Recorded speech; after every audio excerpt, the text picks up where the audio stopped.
All right, hello. My name is Gareth. You're watching the Hub Online Network. We're talking about budgets, floods, and COVID-19. So let's get to it.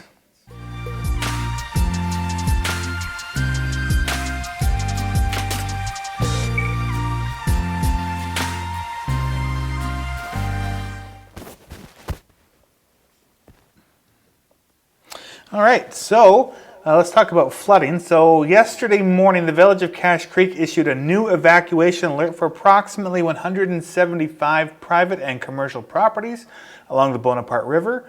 Water levels in the river have been slow to recede, and rain last week results in a quick rise.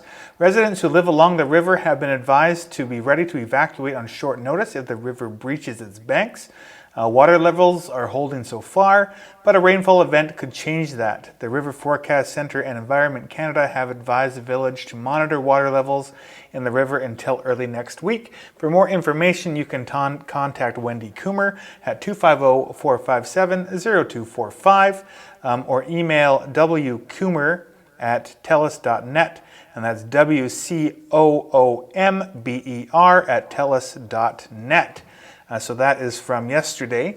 And there is also an update about this from, let me see if I can find it here. Where is it? No, I don't have it. There is an update from the Sage and Sands Mobile Home Park that says something to that effect as well.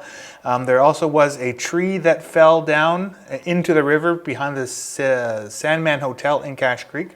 So that was a fairly large splash.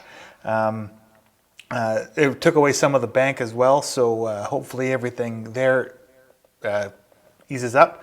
And the park in Cache Creek flooded out yesterday as well. Now, I personally haven't been down there to see if the water levels have receded. Everything I see on social media looks like it's still pretty wet. So if you're down there, please be careful and use your common sense when it comes to flooding. Now, right now, I don't have today's numbers. Let me bring up government. But yesterday, we have had 12 new cases and 3 new deaths due to COVID-19. And on the 20th, we had 21 new cases with 3 new deaths. So remember that COVID-19 is still a thing and that it can be spread very quickly. So please keep your physical and social distance as much as you can. Let me just double check and make sure that they don't have today's numbers out, which they do not yet. Should have been out at 3. So cases are still going up. We were down one day last week. We did have 2 as the number, but cases are going up again. So hopefully today we have some good news. And if I see it pop up while we are chatting today, I will definitely tell you guys the new numbers. Now we have some stuff from School District 74. And I have this material actually ready for you. So what you're looking at here is what the feasible schedule is for going back to school. So it reads, Dear friends, last week Premier John Horgan and Dr. Bonnie Henry announced a plan to resume some in-class learning for students beginning June 1st. School District 74 Gold Trail invites students to return to school using the following schedules. So on Mondays, will be a half-day K to 12 students, which are in Group A, and half-day grades 8 to 9, which is in Group A. Tuesday, half-day for K to 5 students, Group A. Half-day grade 6 to 7 students, Group A. Half-day grade 8 and 9 students, Group B. Half-day K to 5 students, Group B. Half-day grade 6 and 7, Group B. Half-day grade 10 to 12, Group A. And on Thursday, half-day K to 5, Group B. Half-day 10 to 12, Group B. So again, it's not looking like it's going to be a schedule where students are going back every day, all day. It sounds like half days twice a week for some groups, once a week for others. So it's a pretty light return to school, but students will be with their usual classroom teachers. The school principal will let you know the schedule for your child or children, as you will see that only half of the students in a particular grade will come to school on the same day in order to reduce the number of students in classrooms at one time. If you choose to keep your children at home, the classroom teacher will continue to support your children's learning through June. And yes, that's an important thing to remember, that all of this is voluntary. So if you do not feel comfortable sending your child to school, you do not have to. So that is the main update from School District 74.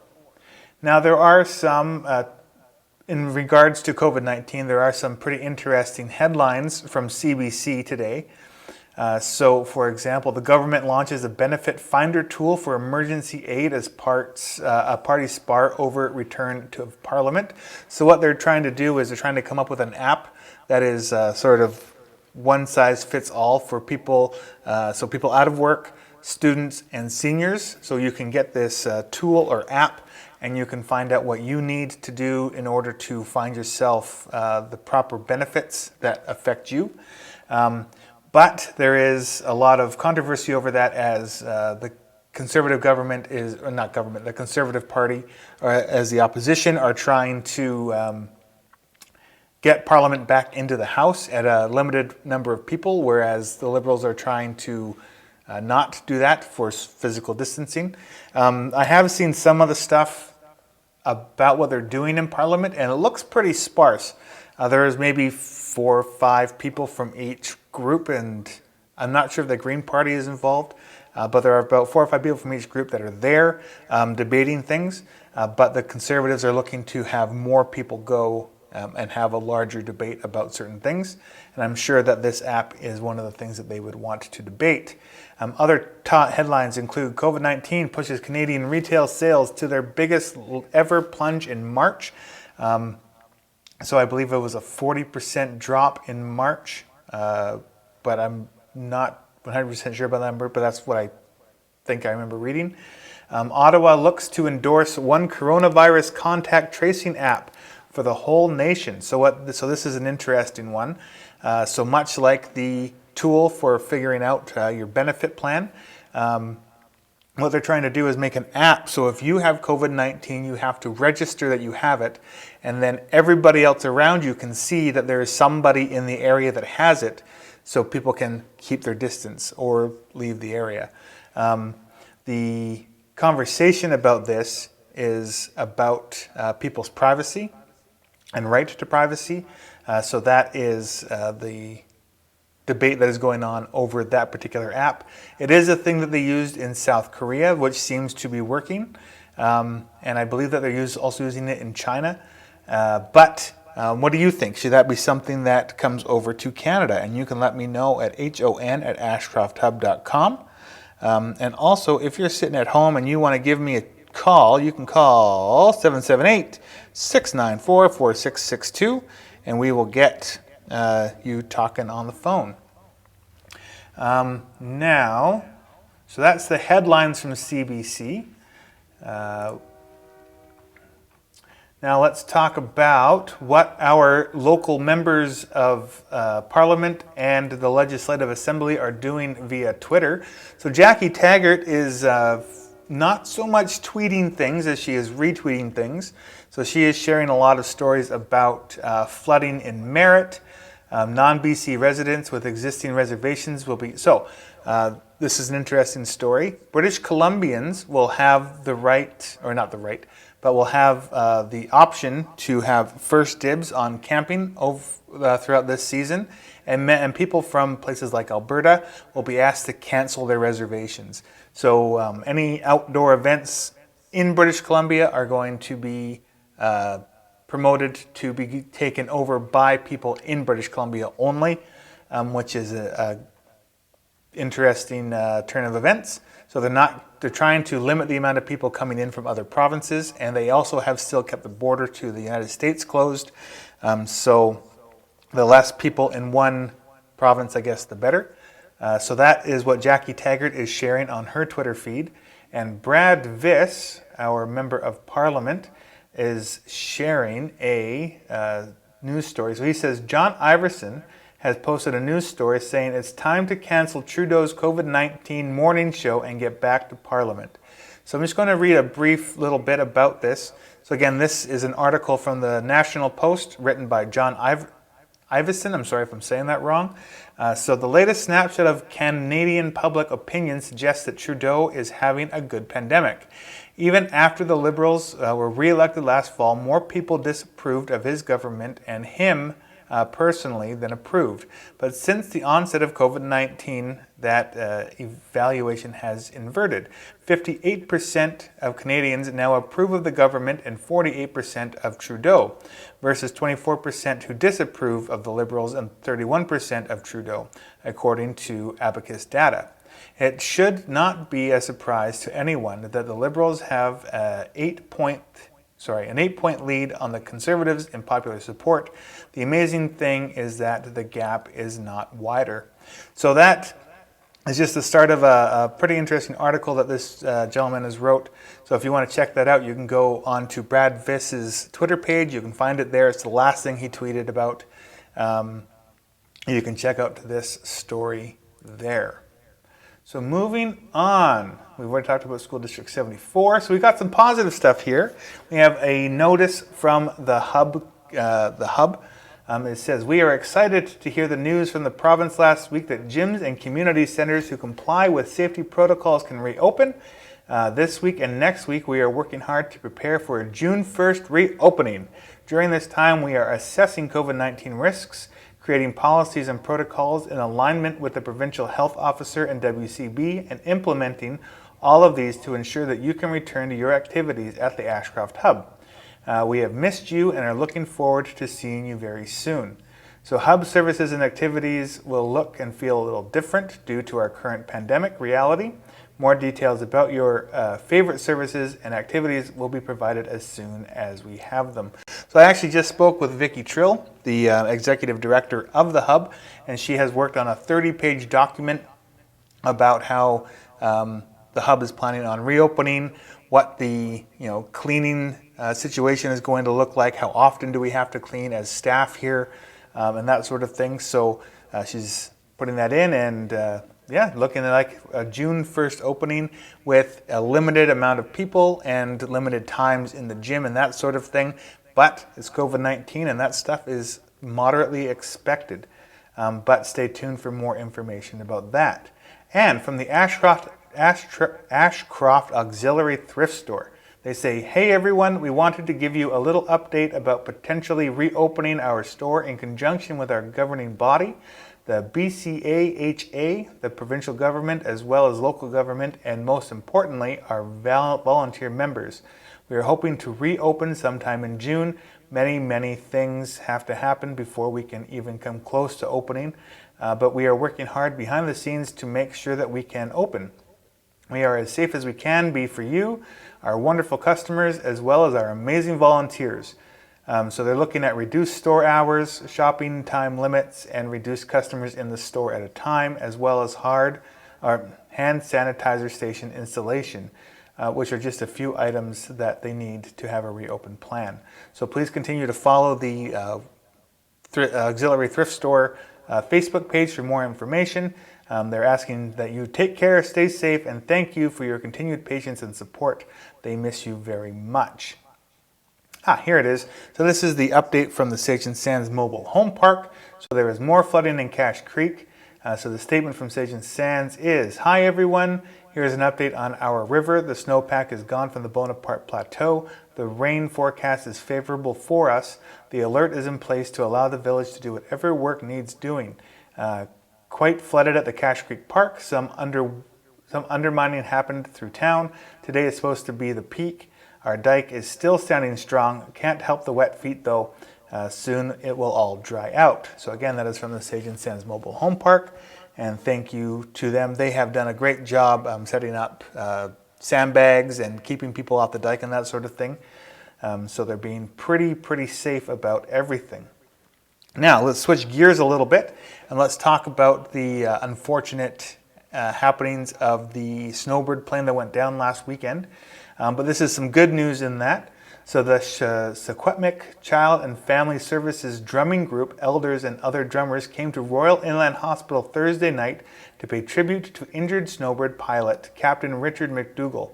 The pilot watched from the sidelines with his family as two elders opened with a prayer, and the drumming circle performed 3 songs, including an honor song to the pilot and a song thanking frontline workers, healthcare workers. Captain McDougall spoke to the drummers afterwards, saying the outpouring of love and support is helping with his healing.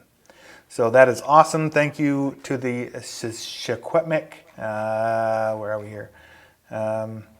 Child and Family Services drumming group. That's an awesome thing to see, and you can actually check out on the Interior Health Facebook page, you can check out the video and listen in on that drumming circle.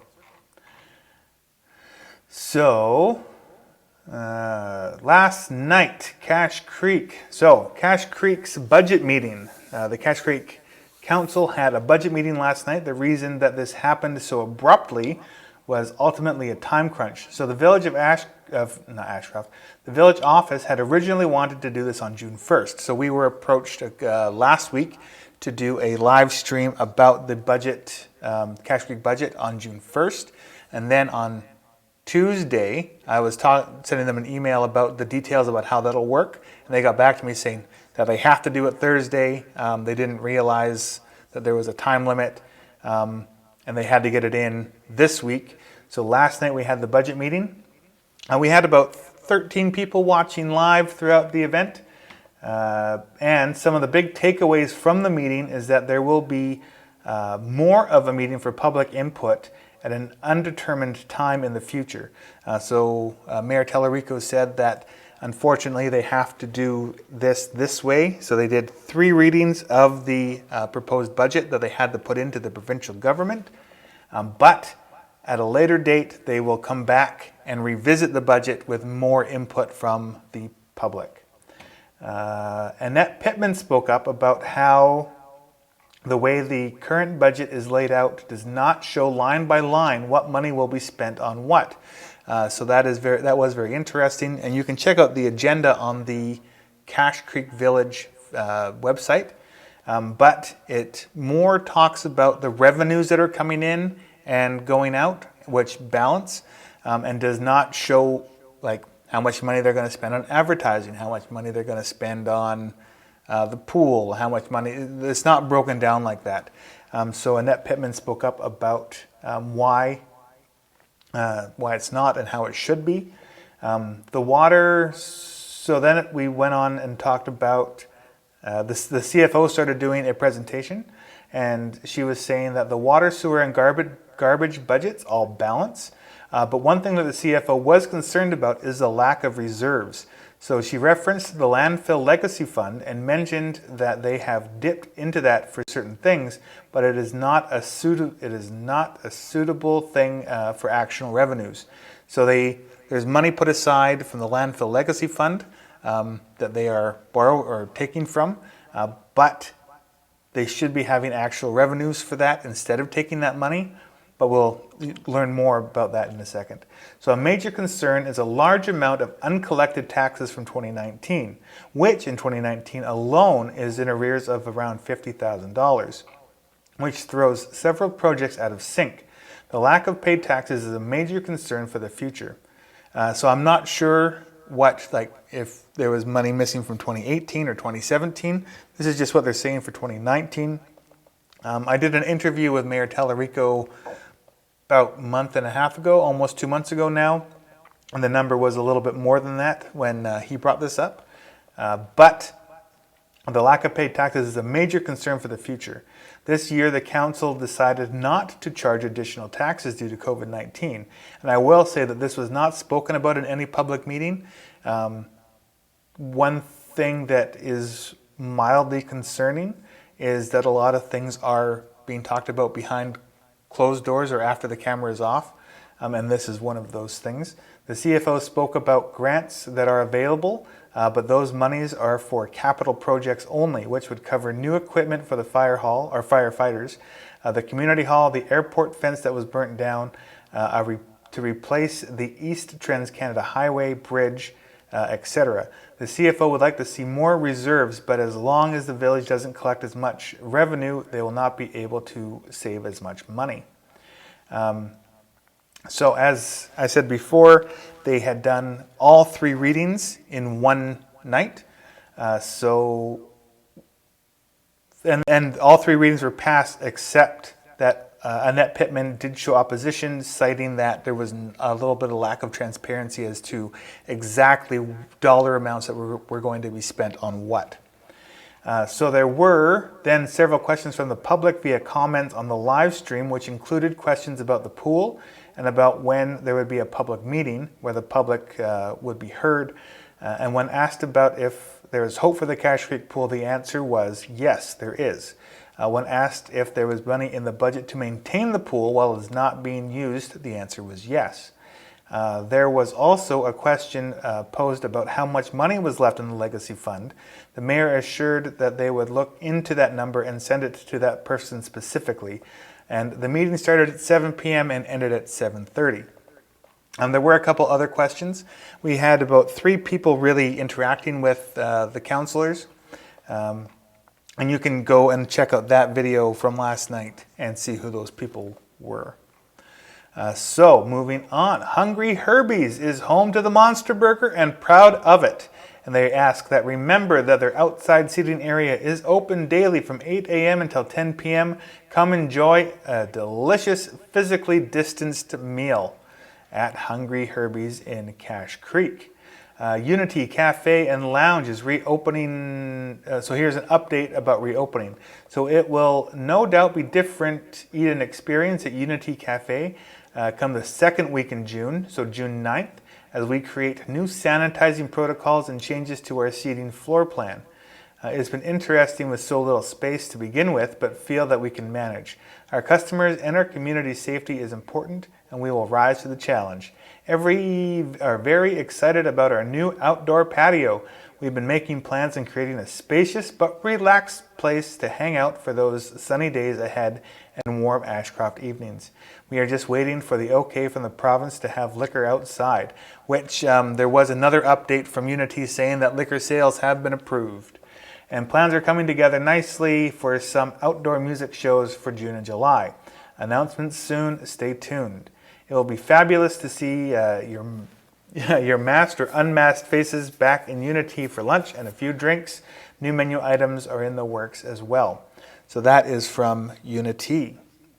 According to a social media post, the park will reopen. Oh wait, where am I here? Sorry. So after a 2-month closure with nearly crippled it financially, the BC Wildlife Park in Kamloops is ready to emerge from its hibernation. According to a social media post, the park will reopen to the public on June 1st. The facility was closed on March 23rd due to COVID-19 pandemic-related restrictions.